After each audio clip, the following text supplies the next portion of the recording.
새 영어로 읽는 에스겔 8번째 이 시대의 파수꾼이라고 하는 말씀의 제목으로 주의 말씀 함께 나눠보고자 합니다. 하나님께서 에스겔 선지자를 부르셔서 패역하고 패망한 이스라엘 백성들에게 계시와 예언을 주십니다. 지난주 말씀대로 하나님께서 에스겔을 따로 부르셔서 이스라엘 백성들이 깨어 있어야 된다라고 하는 이야기를 전했죠. 그것을 저는 이 시대에 우리 한국교회를 향한 하나님의 말씀이라 말씀을 드리면서 한국교회여 깨어나라라는 말씀의 제목으로 에스겔에게 전해주신 하나님의 그 계시의 말씀을 우리가 함께 나눠봤습니다. 그런데 에스겔은 7일 동안 침묵하며 들은 하나님의 계시와 그 말씀을 사실은 이런 마음으로 들었고요. 또 하나님은 그 에스겔을 통해서 이런 자세로, 이런 모습으로 하나님의 말씀의 예언을 전하길 원하신다라고 하는 것이 오늘 본문에 나와 있습니다. 우리 16절과 17절입니다. 우리 함께 읽어보겠습니다. 7일 후에 여호와의 말씀이 내게 임하여 이르시되 인자여 내가 너를 이스라엘 족속의 파수꾼으로 세웠으니 너는 내 입의 말을 듣고 나를 대신하여 그들을 깨우치라. 17절에 무엇이라 이야기합니까? 이스라엘의 파수꾼이 되어서 내가 내게 그렇게 이야기한 것을 대신해서 그들을 깨우치라라고 이야기하고 있죠. 파수꾼이 되라 말씀하고 있습니다. 파수꾼이 무슨 뜻입니까? 영어로는 watchman, 그 표현 그대로 무엇인가 지켜보는 사람, 망을 보는 사람이라는 뜻을 가지고 있습니다. 히브리 원어 성경엔 초페라고 하는 단어로 쓰입니다. 성경적 상황으로 본다면 성벽이나 망대에 올라서 경계를 하면서 적군이 오는 그 위협을 보고 그 성 안에 마을 사람들에게 알리는 자라는 뜻을 가지고 있습니다. 그런데요, 하나님은 이 에스겔을 이스라엘의 파수꾼으로 세우는 동시에 세상에서 말하는 그 파수꾼의 역할과 그런 모습 너머에 더 중요한 영적인 파수꾼의 모습을 갖길 원하셨다라는 것입니다. 그렇다면 하나님께서 원래 가져야 될 파수꾼의 역할 너머에 하나님께서 원하시는 영적인 파수꾼의 모습으로 하나님은 에스겔이 어떻게 하나님 말씀을 전하길 원하셨을까? 그 두 가지를 함께 나눠보고자 합니다. 그 첫 번째는 세상의 파수꾼은 성 밖의 사방 좌우에 위험을 보는 역할을 하지만 하나님의 파수꾼은 저 위에 하나님의 말씀을 들어 그것을 전하는 자의 역할을 해야 한다라는 것입니다.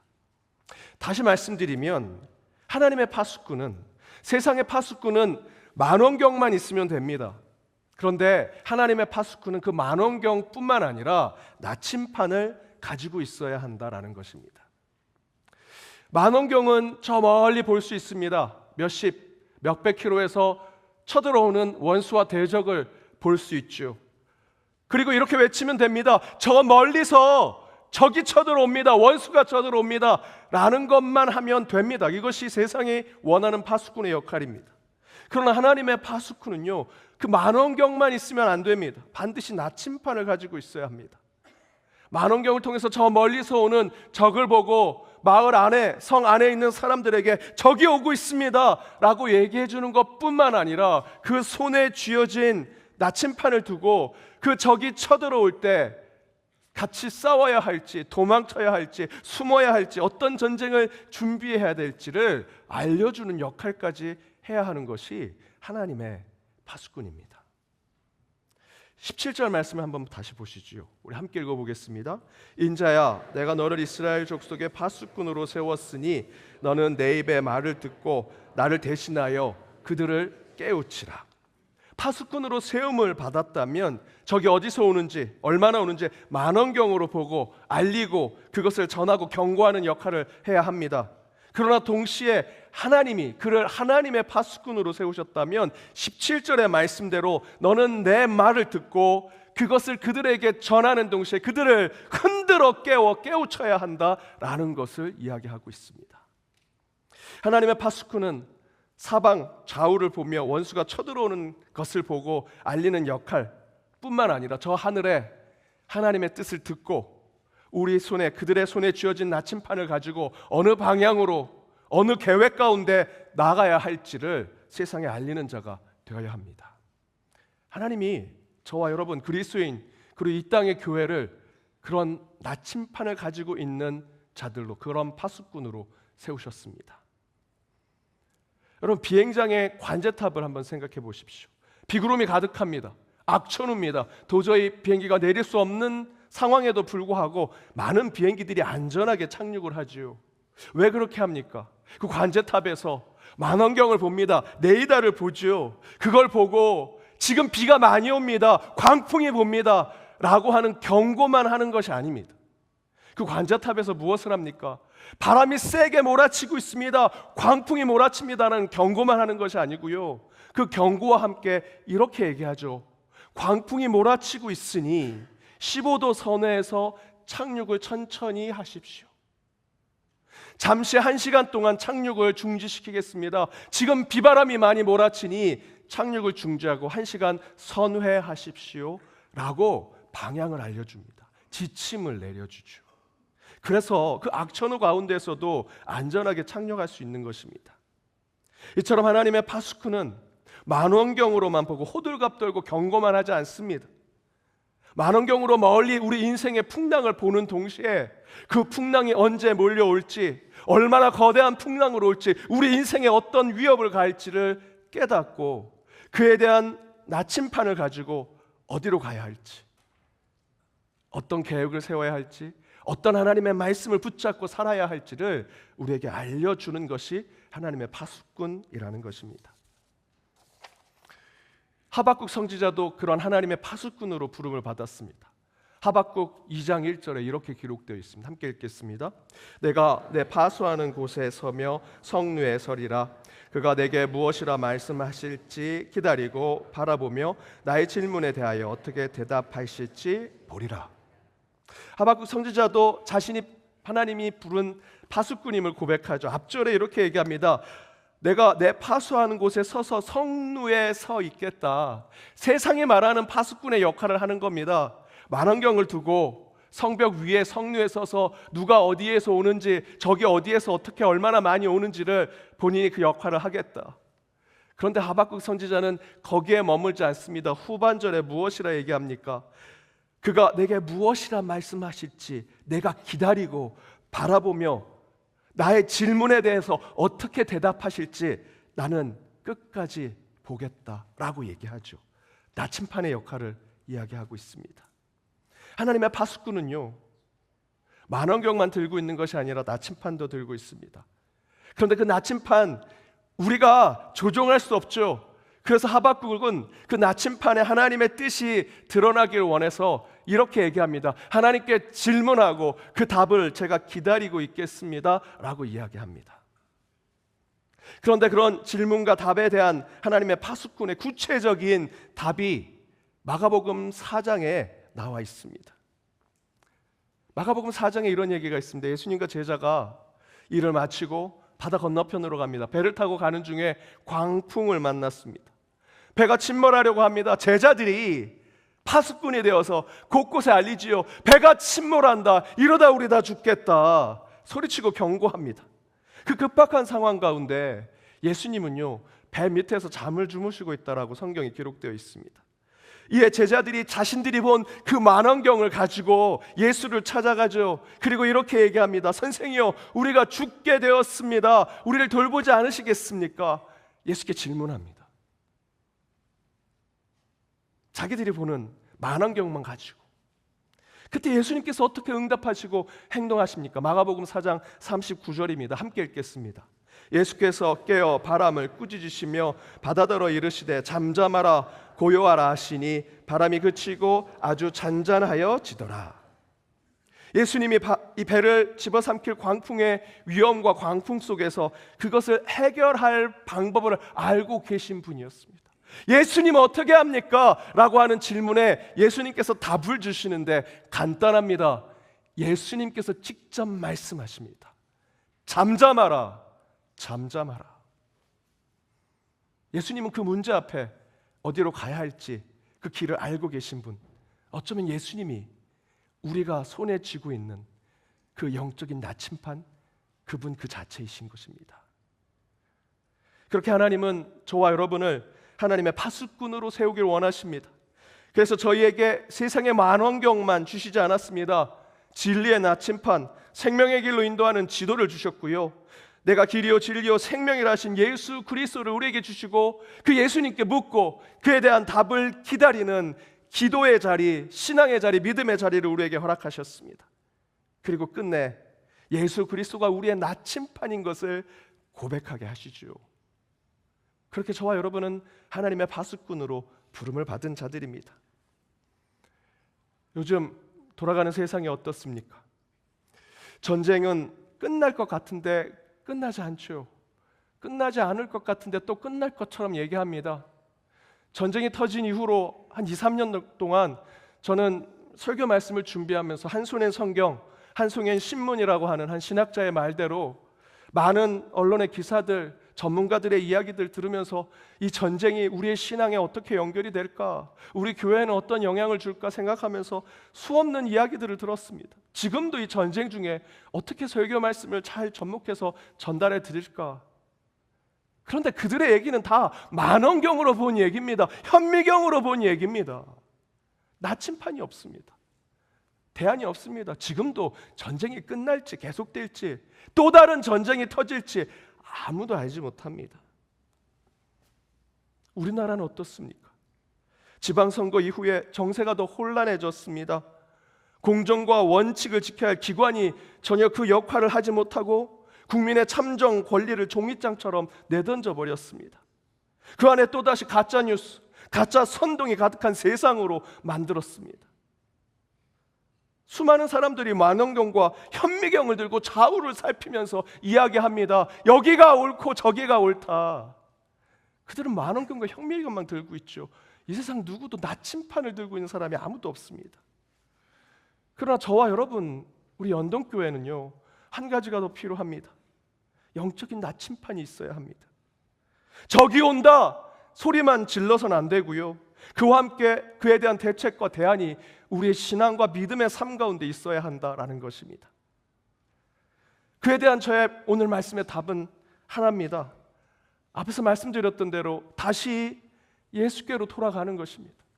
아이 목사님, 그 뻔한 답 못하러 하십니까? 라고 하실 수 있죠. 그러나 사실 그 뻔하고 당연한 진리와 원칙을 말하지 않으니 세상에서는요, 저 멀리 있는 만원경으로만 보고 이야기하는 얘기만 듣고 살아갑니다.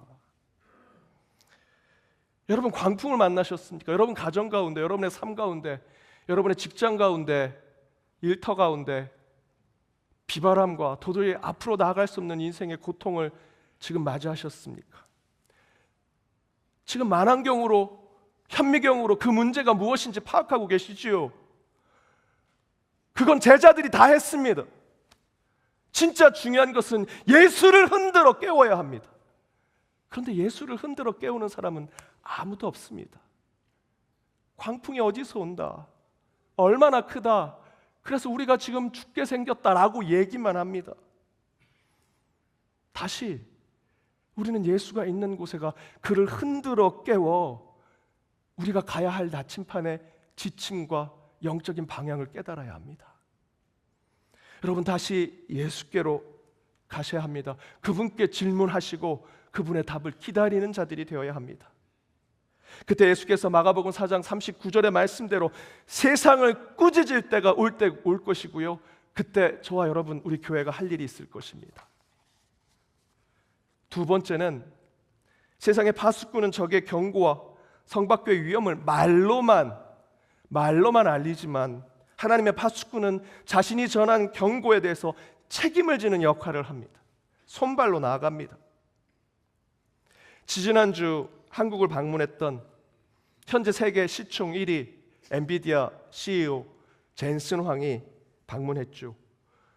한국의 최고의 CEO들과 삼겹살 회동, 치맥 파티 하고요, 프로야구 시구도 하고. 여러분 아시는 대로 젠슨 황은 처음부터 재벌 대기업의 사람이 아니었습니다. 작은 컴퓨터 그래픽 카드를 만드는 회사에서부터 시작한 기업가였죠. 30년 전 그 컴퓨터 그래픽 카드, 여러분 그 컴퓨터 지금 나오는 모니터가 더 실사처럼 진짜처럼 보이게 하는 그런 구현을 만들어내는 것이 컴퓨터 그래픽 카드입니다. 그것을 처음에 만들었던 사람이었습니다. 이 사람이 30년 전에 한국용산 전자상가의 작은 가게 사장님들 가면서 자기가 만든 컴퓨터 그래픽 카드 팔면서 영업도 뛰고 본인이 만든 거 설명도 하는 일도 했습니다. 그때 서울대에서 강연을 했는데 이번에도 와서 서울대에서 강연했습니다. 그때는 마치 영업사원처럼 해가지고 했지만 지금은 CEO가 세계에서 제일 시총에 돈이 많은 사람으로 강연을 하곤 했습니다. 예능에 출연했는데 그 예능 당시 조회수가 2200만 회가 되기도 했습니다. 그리고 지난주에 돌아갔습니다. 제가 지난주에도 젠슨 황에 대해서 말씀드리고 오늘도 말씀드릴 이유는 제가 추억이 하나 있습니다. 그렇다고 젠슨 황을 제가 만난 건 아니고요. 1996년도에 제가 미국 어학연수를 갔습니다. 그때 제 룸메이트가 한국 최고의 대학 컴퓨터공학과를 들어간 형님이셨습니다. 저보다 2살 많았던. 근데 그 형님을 보면서 저는 한국에 대해서 굉장히 절망했습니다. 왜냐하면 그분과 함께 기숙사에 있으면서 그분은 밤새 컴퓨터 오락만 하시는 겁니다.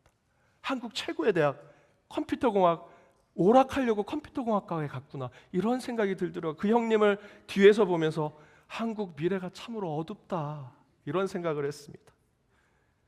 함께 어학연수 다니다가 마지막으로 이제 한국에 들어가려고 하는데 그 형님이 제게 이런 권면을 했습니다. 너 한국 갈 때 미국 옷 사가는 거 사가지 마. 미국에서 먹는 거 그런 거 사가지 마. 그거 안 먹어도 괜찮아. 그리고 야, 그 노얄젤리 이런 거 사가지 마. 너 미국에서 한국으로 돌아갈 때 반드시 어느 회사 컴퓨터 그래픽 카드를 꼭 사가라. 그리고 그 회사가 몇 년 후에 미국 주식에 상장할 텐데 그 주식을 꼭 사라 라고 제게 얘기했습니다. 제가 어떻게 했을까요? 샀으면 여기 안 있지요. 제가 그 형님을 보고 믿을 수가 있겠습니까? 맨날 컴퓨터 오락하시는 분인데 네가 뭘 하는데 그런 얘기를 해. 속으로 그러면서 예 알겠습니다 형님 그러겠습니다 하고 안 샀습니다. 그 회사 관심도 없었습니다. 그 회사가 엔비디아였습니다. 엔비디아. 그 형님은요 그렇게 맨날 밤새 오락하던 분이 뭘 공부를 했는지 대기업에 들어가서 지금 임원이 되어 있습니다. 여러분 그 젠슨 황이 컴퓨터 그래픽 카드를 만들었던 뭐 여러 가지 이유가 있겠지만 제일 중요했던 건 그 컴퓨터 오락에서 그 화면이 정말 실사처럼 현실처럼 나타나게 하는 것들을 막 꿈꾸면서 만들기 시작한 것이 엔비디아의 컴퓨터 그래픽 카드였습니다. 그게 지금 AI 시대를 선도하죠. 제가 그 당시에 저널리즘이라는 수업을 들었습니다. 그때 교수님이 컴퓨터 회사와 TV 회사 중에 미래에 어떤 회사가 살아남겠느냐. 그때 1990년대 모든 사람들이 컴퓨터 회사가 다 정말 최고의 주가를 치고 있었습니다. 학생들 다 컴퓨터 회사가 살아남을 거라고. TV 회사 뭐 럭키금성, 삼성은 이제 곧 망할 거야. 제대로 꽃도 못 펴고 망할 거라고 얘기했습니다. 하지만 그 교수님은 TV 회사가 살아남을 거라고 얘기했습니다. 이유는 간단합니다. 자판이 없어질 것이다. 컴퓨터 자판이. 그리고 음성 인식 시스템이 오게 될 것이다. 그리고 그래픽이 화면이 중요한 시대가 될 것이다. 그때 학생들이 다 그런 시대가 한 100년이나 지나면서 오겠죠. 20년 만에 왔습니다. 그런데 그렇게 완전히 다른 세상을 만든 게 젠슨 황이 시작했던 컴퓨터 그래픽 카드의 연구에서부터 시작됐죠. 물론 새로운 기술을 가져와서 변화가 왔지만 저는 그 숨겨진 이야기를 여러분과 나누고 싶습니다. 왜 이런 정말 상상할 수 없는 기술의 변화를 오게 했을까? 젠슨 황은요 이런 얘기를 합니다. 회사는 내가 없어도 시스템으로 돌아가지만 장사는 내가 없으면 물건이 팔리지 않으니 나는 항상 장사하는 그 자리에 있어야 한다. 중요한 책이나 신문에서 얘기한 게 아니고 지난주 유퀴즈에 나와서 얘기한 얘기입니다. 저는 이게 굉장히 중요한 표현이라 생각이 듭니다. 세계 최고의 CEO가 본인의 제품을 팔려고 한국에 와서 전에는 전혀 상대하지 않았던 그 사람들, 그 대기업의 총수들과 만나서 그 총수들은 먹기 싫어요. 여러분 삼겹살 자르는 거 보셨잖아요. 비계를 자른다고요. 그런 사람들과 같이 삼겹살, 치킨 먹고 소주 한잔 하면서 자기 제품을 파는 겁니다. 이분이 그렇게 할 수 있었던 이유는요, 30년 전에 작은 회사로 있을 때 한국 용산 전자상가의 작은 그 가게 사장님들 만나서 그 그래픽카드 하나 팔려고 그분들하고 소주 한잔 먹고 삼겹살 먹고 거기 있는 직원들하고 같이 어울리면서 그렇게 자기의 기업을 키우고 영업사원처럼 해온 것이 지금의 그 자리에 올라갔고요. 더 중요한 것은 세상의 기술을 완전히 바꿔놨습니다. 젠슨 황은 자기 회사의 제품을 회사의 시스템에 맡기지 않습니다. 자신이 장사꾼이 되어서 그곳에 뛰어들어 그걸 소개하고 팔고 관리하는 역할을 했습니다. 이런 젠슨 황의 마인드가 미래의 컴퓨터 회사는 망하게 하고요, TV 회사를 더 부흥하게 만들었습니다. 젠슨 황은 잘 포장된 CF나 광고, 유명인 연예인을 내세워서 기업을 홍보하거나 광고하지 않습니다. 본인이 직접 제품을 들고 가서 소비자와 고객을 찾아갑니다. 회사의 대차대조표, 여러 가지 차트, 보고서, 그걸 보고 제품을 숙지하지 않습니다. 직접 사용해 봅니다. 그리고 PC방에 가서 그 PC방에 그 컴퓨터 오락을 하는 사람들한테 어떠냐고, 진짜 하는 것 같냐고 물어봅니다. 자신이 만든 컴퓨터 그래픽 카드가 진짜 소비자들에게 사용되는 것을 몸소 경험하죠. 그래서 성공했구나 생각이 드는 동시에 그런 젠슨 황의 마인드 때문에 세상의 기술이 엄청나게 변화가 됐구나라는 생각을 하게 됩니다. 오늘 본문 20절 말씀을 보십시오. 의인이 그의 공의에서 돌이켜 악을 행할 때에는 이미 행한 그의 공의는 기억할 바가 아니라 내가 그 앞에 거치는 것을 두면 그가 죽으리니 이는 내가 그를 깨우치지 않음이니라. 그는 그의 죄 중에서 죽으려니와 그의 핏값은 내가 내 손에서 찾으리라 라고 얘기하시죠. 예수님께서 무엇을 얘기합니까? 야 에스겔에게, 야 지금 의인이 죄를 범했어. 의인이라도 상관없어. 선지자, 목사, 장로 상관없어. 잘못했다면 가서 네가 잘못을 얘기해라. 근데 그가 돌이키지 않고 반성하지 않으면 내가 그를 심판할 거야. 근데 거기서 끝나지 않습니다. 마지막 절에 뭐라고 얘기합니까? 그의 핏값은 내가 내 손에서도 찾을 것이다. 네가 제대로 전하지 않았으니, 네가 책임을 지지 않으니 그가 돌이키지 않는 것이지 라고 이야기하는 겁니다. 만약에 그가 돌이키면 너의 영혼을 내가 보존하라. 그러나 그렇지 않으면 그 책임을 너에게도 지어주겠다라고 얘기하시는 겁니다. 하나님의 파수꾼은요, 앞에서 나눈 대로 저 멀리 사방에서 오는 그 적을 보고 세상에 알리고 경고하는 역할을 해야 됩니다. 동시에 하나님, 하늘에 있는 하나님의 말씀을 이 땅에 전하는 나침판의 역할을 해야 하지요. 그리고 하나님께서 이렇게 말씀하십니다. 말로만 하는 자가 되는 것이 아니라 너가 전한 하나님의 말씀을 너가 몸소 보여라. 그리고 그곳에 뛰어들어 그 말씀이 이루어지는 것을 네가 행동으로 드러내라.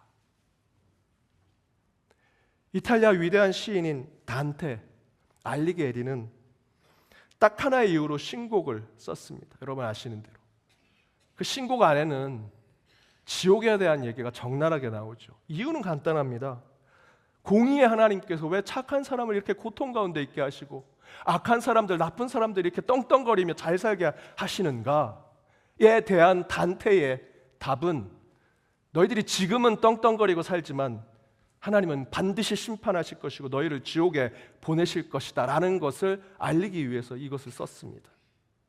그런데 그 지옥 가운데 진짜 뜨거운 곳, 지옥 중에 지옥, 물론 진짜 지옥에는 가룟 유다와 같은 이들이 가는 곳인데 그와 더불어 진짜 지옥이라고 할 수 있는 그곳에 가는 자를 단테는 이렇게 얘기했습니다. 그것을 존 F 케네디는 이렇게 해석을 했는데요, 지옥의 가장 뜨거운 곳은 도덕적 위기의 순간에 중립을 지킨 자들을 위해 예약되어 있다.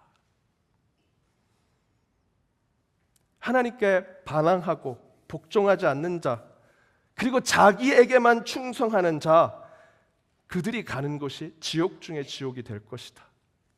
쉽게 얘기하면 가장 깊은 지옥에는 비겁하게 행동하는 자가 가는 곳이 지옥이다라고 얘기합니다.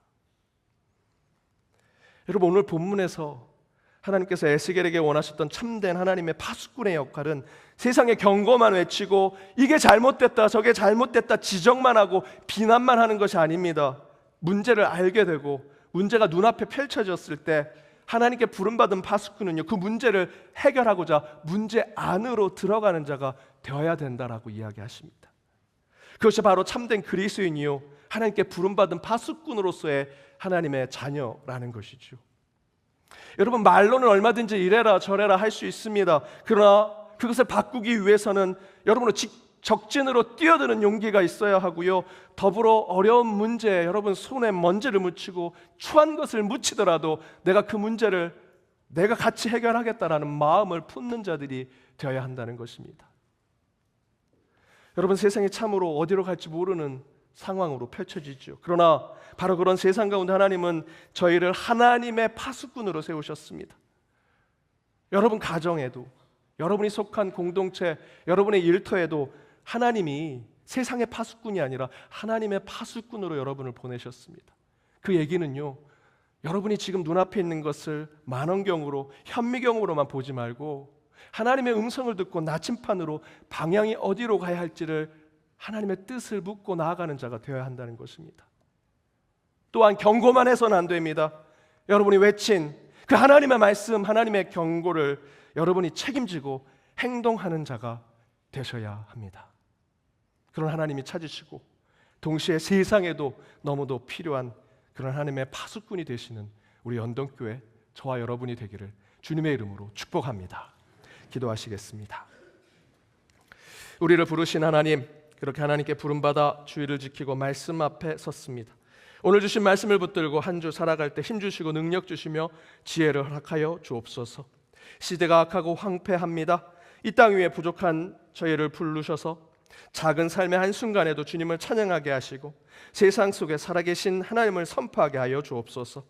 그렇게 일상에서부터 제단을 쌓는 저희가 되게 하시고 할 수 있다면 혼란한 세상 속에 부름받은 파수꾼이 되어 저 하늘의 하나님의 뜻을 전하게 하시며 고난 속에 있는 세상에 뛰어들어 거룩한 책임을 감당하는 연동의 모든 성도들 되게 하여 주옵소서. 먼저 우리에게 맡겨진 가정의 참된 파수꾼이 되게 하시고 주께서 허락하신 직장과 일터, 이 교회 안에 거룩한 사명에 충실히 감당하는 저희들이 되게 하여 주옵소서. 이 모든 간구 예수 그리스도의 이름으로 기도드립니다. 아멘.